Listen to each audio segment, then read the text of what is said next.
नमस्कार, संजीवनी में आपका बहुत बहुत स्वागत है। हम पुनः उपस्थित हो गए हैं एक नए टेस्ट पेपर के साथ।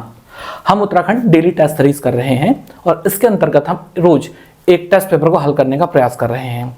इस टेस्ट पेपर में 25 मोस्ट इंपॉर्टेंट क्वेश्चंस हैं जो उत्तराखंड से संबंधित हैं। इस टेस्ट पेपर का उद्देश्य विभिन्न प्रश्नों के माध्यम से, हजारों प्रश्नों के माध्यम से उत्तराखंड के पूरे सिलेबस को कवर करना है और इन प्रश्नों का जो आधार है वो ज्ञान गंगा संपूर्ण एवं विस्तृत उत्तराखंड पुस्तक है, जो कि उत्तराखंड के संबंध में, उसके सारे विषयों के संबंध में गूढ़, सरल और प्रामाणिक जानकारी उपलब्ध कराती है। तो ज्यादा बातें ना करते हुए आइए श्री गणेश करते हैं। चलिए तो अपने पहले प्रश्न की ओर बढ़ते हैं। तो जो पहला प्रश्न है हमारा वो ये है कि किस चंद शासक ने भीमताल में एक किले का निर्माण किया था। हमारे ऑप्शंस हैं कीर्तिचंद, उद्यानचंद, बाज बहादुर चंद और त्रिलोकचंद। तो देखिए, हमें याद है, हमने उत्तराखंड के इतिहास में सीखा है कि ये जो उत्तराखंड है, उत्तराखंड के इतिहास में हमने सीखा कि ये जो उत्तराखंड है, तो शुरू में ये जो चंद थे तो चंपावत में इन्होंने अपना राज्य स्थापित किया और धीरे धीरे इनका साम्राज्य उत्तर और पश्चिम की ओर बढ़ रहा था। तो इन्होंने क्या किया ना, ये जो छकाता क्षेत्र है, छकाता एक बहुत बड़ा इलाका है जो कि आज के नैनीताल से लेके हल्द्वानी तक फैला हुआ था। तो जो छकाता क्षेत्र है, तो छकाता क्षेत्र में एक जगह है जिसका नाम है भीमताल। तो भीमताल में इसने सुरक्षा के लिए एक किले का निर्माण कराया था। किसने? त्रिलोकचंद ने। तो त्रिलोकचंद ने, और इसीलिए हमारा जो सही उत्तर है वो है उत्तर डी। तो ज्यादा बातें नहीं करते हैं, कोई खास बातें नहीं है इसमें करने के लायक। आगे बढ़ते हैं अगले प्रश्न की ओर। तो ये व्याख्या है, छोटी सी व्याख्या है, स्क्रीनशॉट ले लीजिए और अगले प्रश्न की बढ़ते हैं। दूसरा प्रश्न है कि हमारा प्रसिद्ध कवि मौलाराम के अनुसार पवार वंश का संस्थापक कौन था। ऑप्शन है अजयपाल, कनकपाल, अज्ञात शासक कोई, या उपरोक्त में से कोई नहीं। तो देखिए, याद कीजिए हमने पवार वंश में क्या सीखा है। तो पवार वंश में हमने ये सीखा कि कुछ लोग जो हैं कनकपाल को कनकपाल और कुछ लोग जो हैं अजयपाल को पवारों का संस्थापक मानते हैं। अब ये कौन कौन लोग हैं इसको देख लेते हैं। तो देखिए, जो प्रसिद्ध कवि मौलाराम हैं, मौलाराम, इसके अलावा हार्डविक, इसके अलावा जो है शिव प्रसाद डबराल, ये तमाम जो विद्वान हैं, तो ये सारे के सारे, इनकी तो वंशावलियां मिलती हैं, ये कहते हैं कि अजयपाल इनका संस्थापक था। ठीक है। अब इस वर्ग में देखें तो हमारे एक महत्वपूर्ण महान विद्वान हैं जिनका नाम है एटकिंसन। दूसरे हैं ब्रैकेट हरिकृष्ण रतूड़ी, विजयराम रतूड़ी। तो ये विद्वान कहते हैं कि कनकपाल जो है पवारों का जो है संस्थापक था। अब पता कैसे चले? तो हुआ ये कि इन लोगों ने तब अपनी बात कही थी जब प्रमाण कम थे, लेकिन बाद में और प्रमाण मिलने लगे। तो प्रमाण क्या मिलने लगे? तो हुआ ये कि अजयपाल से पहले के राजाओं के जो है प्रमाण मिलने लगे। जैसे एक हमें मिला जगतपाल, है ना। तो जगतपाल का ना देवप्रयाग से एक अभिलेख मिला, देवप्रयाग से। दूसरा राजा था अनंतपाल, इसका धारशिल अभिलेख मिला हमें, और एक राजा था जिसका नाम था लखनदेव या लक्षणदेव, और इसकी एक मुद्रा प्राप्त हुई। तो ये तमाम सारे राजा जो है, इनका काल अजयपाल से पहले हुआ बैठता है, इसीलिए अजयपाल को संस्थापक नहीं कहा जा सकता। अतः विद्वान सहमत हैं कि कनकपाल ही जो है इस वंश का संस्थापक था। कटौज भी ऐसा ही मानते हैं। तो इसलिए हमारा जो सही उत्तर है वो है बी, कनकपाल। चलिए देखते हैं इसकी व्याख्या। ये सारी व्याख्या है इसकी, इसलिए इसको स्क्रीनशॉट ले लीजिए नोट्स के लिए और अगले प्रश्न में चलते हैं। तो ये कहता है तीसरा प्रश्न कि चंद सेनापति पुरुषपंथ का आक्रमण किस पवार राजा के काल में बधानगढ़ी पर हुआ था। सुदर्शन शाह, बलभद्र शाह, मानसा या प्रदीप शाह। तो देखिए, हुआ ये था, अगर हम जरा ध्यान से देखें तो ये जो चंद राजा थे ना, तो चंद राजाओं में एक राजा था जिसका नाम था रुद्रचंद। तो इस रुद्रचंद ने क्या किया, साम्राज्य का विस्तार करने के लिए इसने बचे हुए इलाके सीरा को जीतने का प्रयास किया, लेकिन असफल हो गया। तो फिर उसके बाद इसने पुरुष पंथ को अपना सेनापति या पुरखू पंथ को अपना सेनापति नियुक्त किया और पुरुष पंथ ने सीरा जीतकर इसको दे दिया। फिर इस जीत से उत्साहित होकर रुद्रचंद ने पुरुष पंथ को बधानगढ़ी ग्वालदम के नजदीक है बधानगढ़ी पर अधिकार करने के लिए भेजा, लेकिन इस अभियान में पुरुषपंत मारा गया और इस समय पवारों का जो शासक था उसका नाम था बलभद्र शाह। ठीक है ना, तो बलभद्र शाह के टाइम पर यह आक्रमण हुआ था, तो इसलिए हमारा जो राइट आंसर है वो है बी। तो ये ले लीजिए इसकी व्याख्या, सामने इसकी व्याख्या है, आपने स्क्रीनशॉट ले लिया होगा। तो आगे बढ़ते हैं। अब आगे है कि सन 1890 में नेपाल के किस शासक के काल में कुमाऊं पर गोरखा आक्रमण हुआ था? पहला है पृथ्वीनारायण शाह, दूसरा है श्री प्रताप शाह, तीसरा है रण बहादुर शाह और चौथा ऑप्शन है नन ऑफ दीज। तो देखिए जरा ध्यान से, अगर हम बात करें तो जो नेपाल है ना, तो नेपाल क्या था कि शुरू में ये छोटे छोटे राज्यों में विकेंद्रीकृत था, यानी डिसेंट्रलाइज था और विकेंद्रीकृत था। लेकिन हुआ ये कि 18वीं शताब्दी आते आते इसका केंद्रीकरण आरंभ हो गया। तो कैसे हुआ?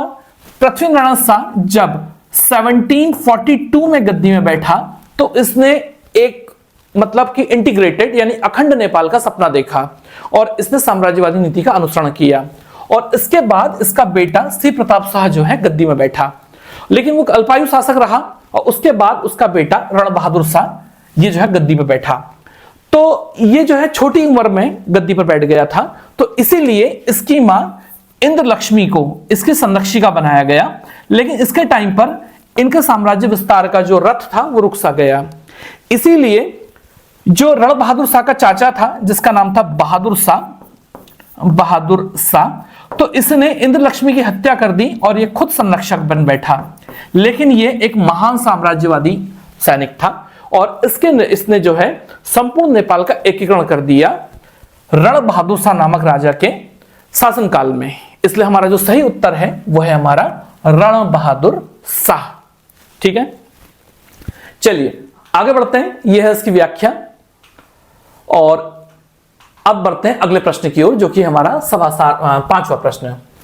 तो 5वां प्रश्न है कि सभासार नामक पुस्तक की रचना किस पवार शासक के द्वारा की गई थी? पहला है बलभद्र शाह, दूसरा है प्रदीप शाह, तीसरा है सुदर्शन शाह और चौथा है हमारा भवानी शाह। तो देखिए इसका जो राइट आंसर है वह सुदर्शन शाह। तो जब अंग्रेजों ने गोरखों को पराजित कर दिया था तो सुदर्शन शाह को उनका पावा राज्य वापस कर दिया था और जो सुदर्शन शाह थे उन्होंने टिहरी में अपनी राजधानी बनाई, जो राज्य टिहरी रियासत के रूप में फेमस हुआ। अब जब टिहरी रियासत के रूप में फेमस हुआ तो जो सुदर्शन शाह है ना, ये संस्कृत भाषा और कला के बड़े प्रेमी हुए। संस्कृत भाषा और कला के प्रेमी थे। तो इन्होंने ना ब्रज भाषा में एक किताब लिखी जिसका नाम था सभासार। तो जो सभासार नाम की किताब है ना, ये 7 खंडों में विभाजित है और ये बहुत महत्वपूर्ण पुस्तक है पवार वंश की जानकारी के संबंध में। और ये जो पुस्तक है इसमें ये जो राजा हैं सुदर्शन शाह, इन्होंने अपने वंश को पवार वंश कहा है। और इसके अलावा इन्होंने अपना नाम सूरत लिखा है इसमें। मोस्ट इंपोर्टेंट बातें हैं सारी की सारी। अच्छा, इसके अलावा ये जो बहुत महत्वपूर्ण पुस्तक थी तो कई विद्वानों ने इस पुस्तक की प्रशंसा भी की है। जैसे अगर हम बात करते हैं तो एक कवि हैं जिनका नाम है अजब राम। तो इन्होंने ना इस राजा को दाता, ज्ञाता, सूरमा कहा है। ठीक है ना। कवि मुकुंदानंद ने इस पुस्तक को शास्त्रस्य सार कहा है, यानी शास्त्रों का सार, शास्त्रस्य सार कहा है, यानी शास्त्रों का सार कहा है। इसी प्रकार से बाड़ाहाट प्रशस्ति में ना कवि जो हमारे सुदर्शन शाह सूरत हैं, इन्हें कलाविदों का शिरोमणि कहा गया है। तो इस प्रकार से जो है हमें कई ढेर सारी जानकारी इनके बारे में प्राप्त होती है।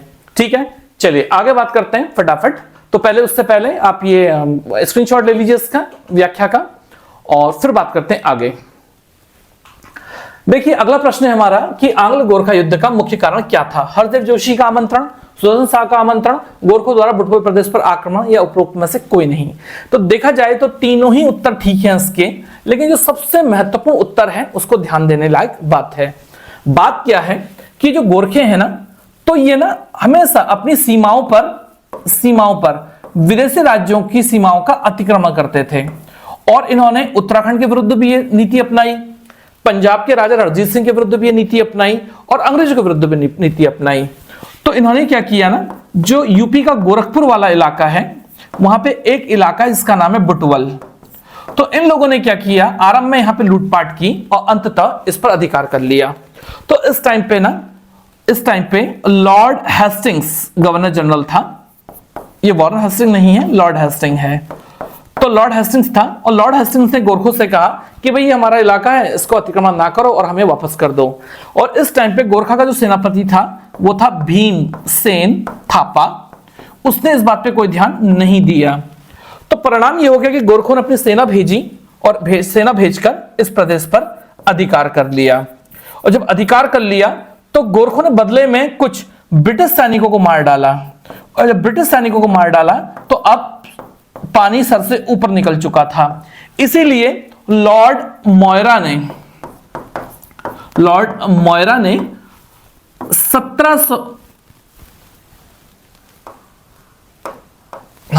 1814 में नवंबर का माह में जो है गोरखों के विरुद्ध युद्ध की घोषणा कर दी और इस प्रकार से आंग्ल सिख युद्ध का आधार तैयार हो गया।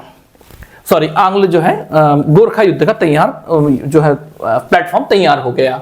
तो इसकी व्याख्या ले लीजिए आप लोग, ये रही इसकी व्याख्या। चलिए अब आगे बात कर लेते हैं। 7वां प्रश्न है कि तराई का सबसे पुराना नगर किसे माना जाता है, रुद्रपुर, लालकुआ, बाजपुर और काशीपुर। तो देखिए तराई का जो कुमाऊं वाले क्षेत्र में है, तराई का जो सबसे महत्वपूर्ण या पुराना नगर माना जाता है वो काशीपुर को माना जाता है। ठीक है, तो काशीपुर का जो हमें पुराना नाम मिलता है ना वो कोटा भी मिलता है। ठीक है, इसे उद्योगों की काशी भी कहते हैं, उद्योगों की नगरी भी कहते हैं, उद्योगों की नगरी भी कहते हैं। इसके अलावा इसकी और क्या विशेषता है, इसकी और विशेषता यह है कि इसका एक पुराना नाम गोविशाण भी प्राप्त होता है, जो कि ह्वेनसांग ने कहा था और पुरातत्व विभाग ने यहाँ पे एक स्तूप भी खोजा है और इससे पता चलता है कि यह क्षेत्र बौद्ध धर्म का प्रमुख केंद्र भी रहा होगा। अच्छा, ये जो काशीपुर या कोटा है ना, तो बीडी पांडे लिखते हैं कि इस नगर को देवीचंद राजा, याद है ना जिसे चंदों का तुगलक भी कहते हैं, तो देवीचंद ने इस नगर को जो है, देवीचंद का एक अधिकारी, इसका नाम है काशीनाथ अधिकारी। काशीनाथ अधिकारी ये तराई का गवर्नर है। तो इसने इस कोटा नगर की स्थापना की थी और इस कोटा नगर में ही देवीचंद ने देवीपुर की स्थापना की थी। देवीपुर की स्थापना। काशीपुर की बहुत ढेर सारी विशेषताएं हैं, ज्यादा बातें नहीं करेंगे। इसके अलावा इसे भारतीय प्रबंधन संस्थान, क्राफ्ट डिजाइन केंद्र यहीं पर हैं। इसके अलावा 1819 में जो है इस यहाँ पर पहली सूती मिल भी लगी थी हमारे यहाँ की, और तमाम और ढेर सारी विशेषताएं हैं। ढेला नदी के किनारे बसा हुआ है, तो इसलिए हमारा राइट आंसर है डी। तो ले लीजिए इसके जो भी मेन फीचर्स हैं और अब आगे बात करते हैं। ठीक है, थोड़ा इसको ले लीजिए, अब देख लीजिए आगे।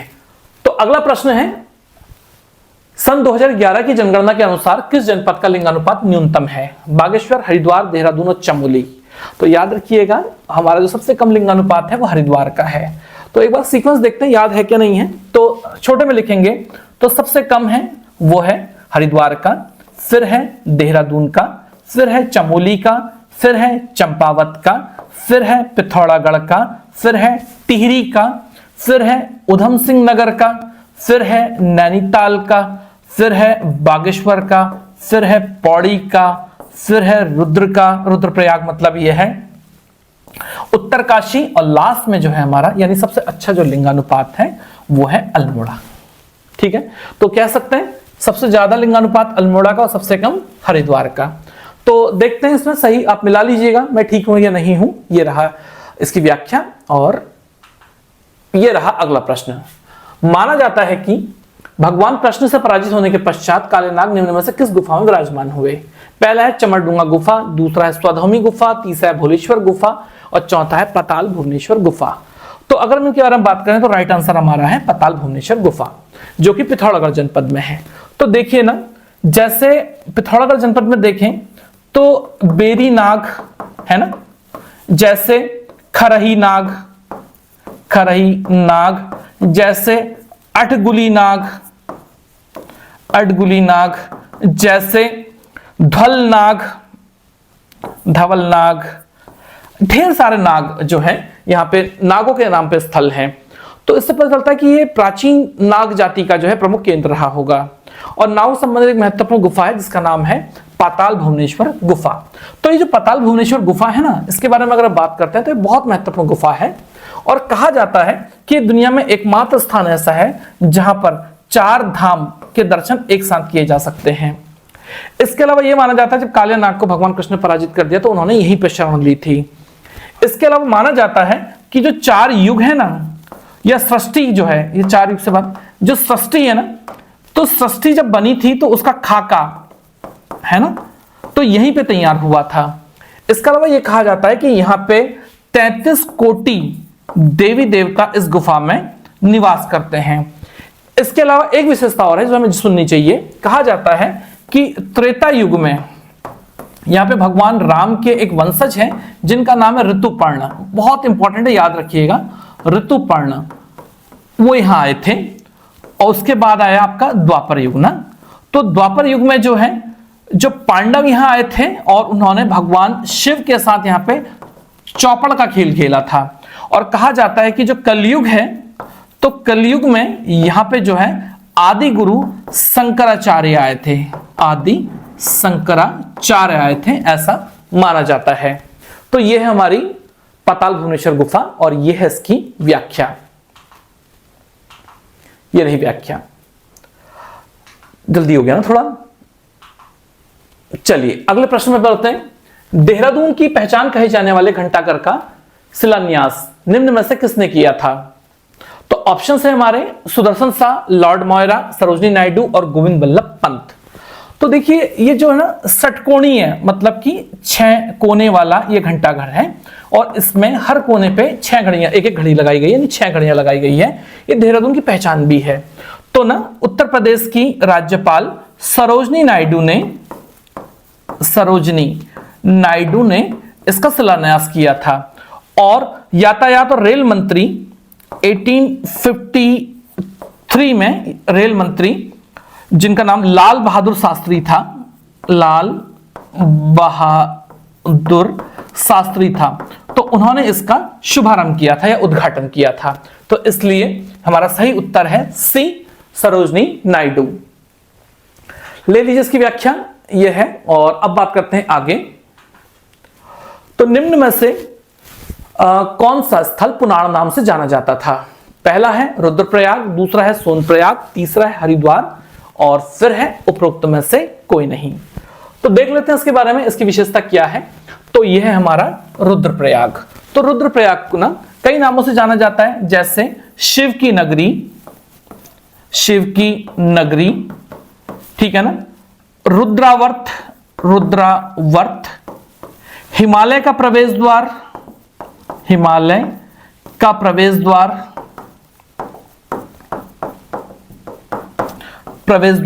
आदि नामों से। और यहां मंदाकिनी और जो है अलकनंदा नदियों का संगम होता है और यह पंच प्रयागों में सबसे महत्वपूर्ण प्रयाग भी माना जाता है। और इसकी विशेषता यह है ना कि ये जो रुद्रप्रयाग है, यहां भगवान शिव का जो है पृष्ठभाग की पूजा होती है। इसके अलावा यह माना जाता है कि भगवान नारद को यहां पे भगवान शिव ने रौद्र रूप में दर्शन भी दिए थे।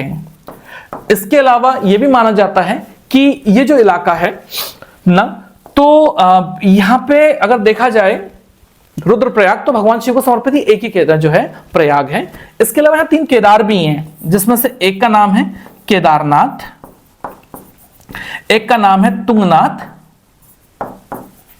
और एक का नाम है मदमहेश्वर नाथ।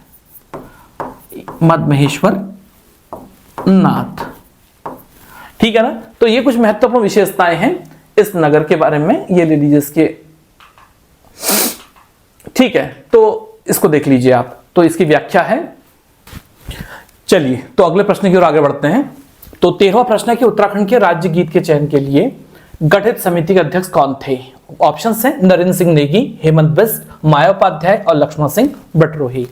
तो देखिए सन 2015 में ना लक्ष्मण सिंह बटरोही की अध्यक्षता में एक समिति का गठन किया गया जिसके ये अध्यक्ष थे, और नरेंद्र सिंह नेगी जो कि प्रसिद्ध गायक हैं उत्तराखंड के, नरेंद्र सिंह नेगी, इनको उपाध्यक्ष बनाया गया।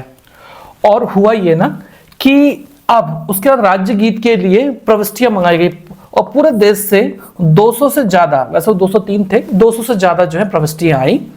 और उसके बाद नैनीताल निवासी हेमंत बिष्ट के लिखे हुए गीत को चुन लिया गया। और जो राज्यपाल महोदय है ना, तो उन्होंने जो है 4 मार्च सन 2016 को इस पर अनुमति दे दी और 6 मार्च सन 2016 को जो है मुख्यमंत्री ने इस गीत को अनावरण किया। ठीक है। और फिर जब इसकी धुन बनाने की बारी आई तो श्री नरेंद्र सिंह नेगी ने इसकी धुन बनाई और साथ में जो गायिका थी उनका नाम था अनुराधा निराला। ठीक है ना, तो इसलिए सही उत्तर है हमारा डी। तो इसका स्क्रीनशॉट ले लीजिए, फिर बात करते हैं आगे। 4 मार्च और 6 मार्च, ठीक है, और ये रहा इसका। ठीक है, अगला प्रश्न की ओर बढ़ते हैं कि निम्न में से किसे साइंटिफिक बॉक्सिंग का जनक कहा जाता है? लीलाधर जगूड़ी, मंगलेश डबराल, वीरेंद्र डंगवाल और पद्म बहादुर मल्ल। तो जो पद्म बहादुर मल्ल हैं तो इन्हें साइंटिफिक बॉक्सिंग का जनक कहा जाता है। तो साइंटिफिक बॉक्सिंग क्या होती है? जब ये कला है जिसमें शत्रु के वार से बचा जाता है ताकि नुकसान ना हो, और उसके बाद उसको ठीक एक बहुत अच्छा जो है प्रहार उस पर किया जाता है, तो इसी को साइंटिफिक बॉक्सिंग कहते हैं। और इसका जो श्रेय जाता है पद्म बहादुर मल्ल को जाता है। ठीक है, पद्म बहादुर मल्ल बहुत अच्छी उपलब्धियों वाले हमारे खिलाड़ी रहे हैं, राष्ट्र स्तर के रहे हैं। जैसे इन्होंने 1962 में ये जो पहले व्यक्ति थे जिन्होंने 60 किलोग्राम भार वर्ग में पहला गोल्ड मेडल जीता था। 62 में जब एशियन गेम्स हुए थे तो इनको बेस्ट बॉक्सिंग प्लेयर का अवार्ड मिला था। 59 से लेकर 63 तक ये राष्ट्रीय चैंपियन भी रहे। इसके अलावा 64 में जब जो टोक्यो जो ओलंपिक हो रहे थे तो उससे प्री ओलंपिक होते हैं, उस टाइम पे इन्होंने सिल्वर मेडल भी जीता था, लेकिन किसी कारणवश उस ओलंपिक में भाग नहीं ले पाए थे। इसके अलावा इनकी और भी ढेर सारी उपलब्धियां रही है। लंबे समय तक जो है प्रशिक्षक भी रहे बॉक्सिंग के। इसके अलावा जो है ये राष्ट्रीय बॉक्सिंग चयन समिति के भी जो है सदस्य रहे। इसके अलावा एक खास बात ये भी कि 1953 में इन्होंने 128 गोरखा राइफल को ज्वाइन किया था, और उसके बाद लंबे समय के बाद 1984 में ये ऑनरेरी कैप्टन के रूप में सेवा निवृत्त हुए थे। इन्हें सरकार द्वारा अर्जुन अवार्ड और इसके अलावा लाइफ टाइम अचीवमेंट अवार्ड दिया गया है। तो ये है हमारे पद्म बहादुर मल्ल। फिर बात करते हैं आगे। ये इसकी व्याख्या है छोटी सी, और देखिए इसको ध्यान से, आगे बढ़ते हैं फटाफट। तो अगला प्रश्न हमारा, उत्तरकाशी जनपद में अनुसूचित जाति के लिए आरक्षित स्थान कौन सा है? नौगांव, बड़कोट, डुंडा और पुरोला। तो देखिए जो हमारी विधानसभा है उसमें अनुसूचित जाति के लिए गंगोत्री, यमुनोत्री और पुरोला सीटें आरक्षित की गई हैं, पुरोला। और इसमें से जो उत्तर है एक ही मिलता है, पुरोला, तो यही हमारा सही उत्तर है। ठीक है, तो यह है इसकी संक्षिप्त व्याख्या। और यह है अगला प्रश्न, राज्य का नवा नगर निगम कौन सा है? हल्द्वानी, कोटद्वार, श्रीनगर और रुड़की। तो देखिए 31 दिसंबर सन 2021 को, जिस टाइम पे कोरोना का प्रभाव था, तो एक अधिसूचना के द्वारा श्रीनगर को राज्य का नवा नगर निगम बना दिया गया, और इसमें जो है ना 21 गांवों को शामिल किया गया। और एक छोटी सी जानकारी से सुन लीजिए, लगभग 1257 किलोमीटर स्क्वायर इसका क्षेत्रफल था। तो ये इसकी कुछ विशेष बातें हैं। तो राइट आंसर हमारा है सी। और आगे बढ़ते हैं फटाफट एक व्याख्या के साथ। तो देखिए अगला प्रश्न है कि नगर पंचायत के लिए निर्वाचित सदस्य संख्या कितनी निर्धारित की गई है? तो देखिए हमारे यहाँ जो नगरीय स्थानीय स्वशासन चलता है ना, वो यूपी के हिसाब से चलता है। तो यूपी में नगरपालिका अधिनियम जो है 1916 जो है नगरपालिका अधिनियम। देखिए कभी कभी मेरे मुंह से 18-19 में गड़बड़ हो जाता है, तो आप ध्यान रखिएगा, व्याख्या में सही मिलेगा उसको, है ना। शायद मैंने सरोजिनी नायडू वाला जो है वो शायद 1900 की जगह में 1800 लिख दिया था, देख लीजिएगा, व्याख्या में ठीक होगा वो। तो नगरपालिका अधिनियम 1916 के द्वारा हमारे यहाँ नगरीय स्वशासन चलता है, लेकिन समय समय पर उत्तराखंड सरकार ने इसमें अधिनियम के द्वारा संशोधन भी किया है।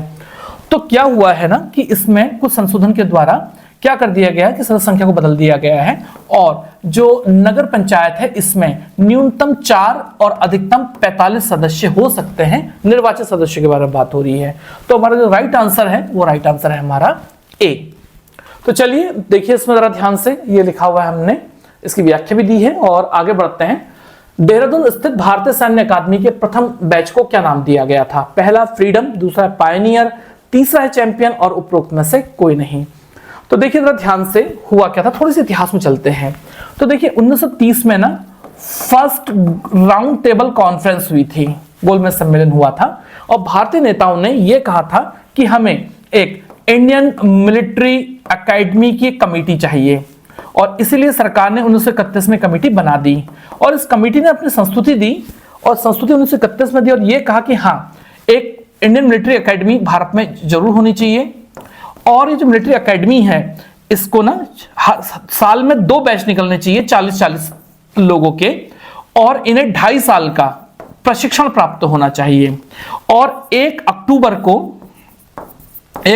को देहरादून में 1932 में 1 अक्टूबर 1932 को इसकी स्थापना कर दी गई 1400 एकड़ जमीन में। और खास बात 2-3 बातें और कर लेते हैं कि बहुत महत्वपूर्ण है। तो इसमें ना जो पहला बैच बना था तो फिलिप चैटवुड ने इसकी जो है स्थापना की थी और एलपी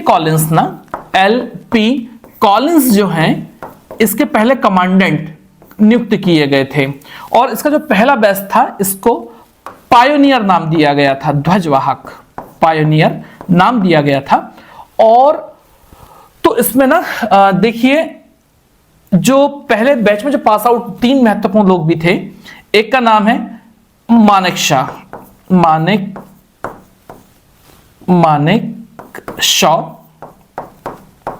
ठीक है ना, डून, इनके बारे में बात, ठीक है। तो मानेक शॉ के बारे में बात कर लेते हैं। वैसे पाकिस्तान के प्रमुख जो सेना प्रमुख हैं और बर्मा के सेना प्रमुख यहीं पे रहे, लेकिन हम यहाँ इस पे ज्यादा ध्यान देंगे मानेक शॉ, क्योंकि आजकल ये काफी चर्चा में चल रहे हैं।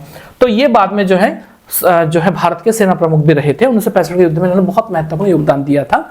तो देख लीजिए इसमें ये तमाम इसकी जो व्याख्या है और इसके अलावा ये व्याख्या में भारत और के साथ साथ बर्मा और पाकिस्तान के भी लिख दिए गए हैं, डून और मूसा के बारे में।